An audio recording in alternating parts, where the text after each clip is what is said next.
ഈ BBA specialisations നമ്മൾ എഴുതത്തില്ലേ, അതെന്തായി സ്പെഷ്യലൈസേഷൻസ്?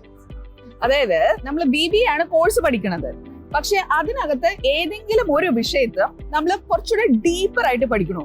ഫോർ എക്സാമ്പിൾ BBA എടുക്കുമ്പോൾ നമുക്ക് ബിസിനസ് അനലിറ്റിക്സ് ഉണ്ട്, ഡിജിറ്റൽ മാർക്കറ്റിംഗ് ഉണ്ട്, HR ഉണ്ട്, ഓപ്പറേഷൻസ് ഉണ്ട്, സ്പോർട്സ് ഉണ്ട്, ഏവിയേഷൻ ഉണ്ട്, ഇങ്ങനെ പലതും ഉണ്ട്.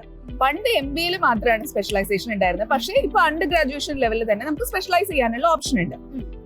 പക്ഷെ ആ സ്പെഷ്യലൈസേഷൻ നമ്മൾ തിരഞ്ഞെടുക്കേണ്ടത് നമുക്ക് എന്തിലേക്ക് ഇറങ്ങാനാണോ താല്പര്യം അതനുസരിച്ച് വേണം നമ്മൾ തിരഞ്ഞെടുക്കാൻ. ഇപ്പോ നിങ്ങൾക്ക് അറിയില്ല വിചാരിക്കൂ എന്തിലാണ് സ്പെഷ്യലൈസ് ചെയ്യേണ്ടത്, അല്ലെങ്കിൽ അങ്ങനെ ഒരു തീരുമാനം ആയിട്ടില്ല. ഒന്നിനും സ്പെഷ്യലൈസ് ചെയ്യണ്ട, ജനറൽ എടുത്താലും മതി. ജനറൽ എടുത്തു വെച്ച് കുഴപ്പമൊന്നുമില്ല. ഇനി ജനറൽ എടുത്തു എന്ന് വെച്ചിട്ട് നമുക്ക് അങ്ങനെ ഒരു പെർട്ടിക്കുലർ ഫീൽഡിലേക്ക്, അതായത് നമ്മൾ BBA ജനറൽ പഠിച്ചു എന്ന് വെച്ചാൽ നമുക്ക് ഒരിക്കലും ഏവിയേഷനിൽ പോകാൻ പറ്റില്ല, അല്ലെങ്കിൽ ഒരിക്കലും ഡിജിറ്റൽ മാർക്കറ്റിംഗിൽ പോകാൻ പറ്റില്ല, അങ്ങനെ ഒന്നുമില്ല. Still we have opportunity to enter.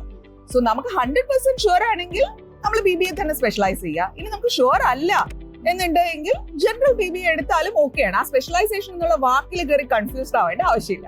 Okay, keep going, happy learning.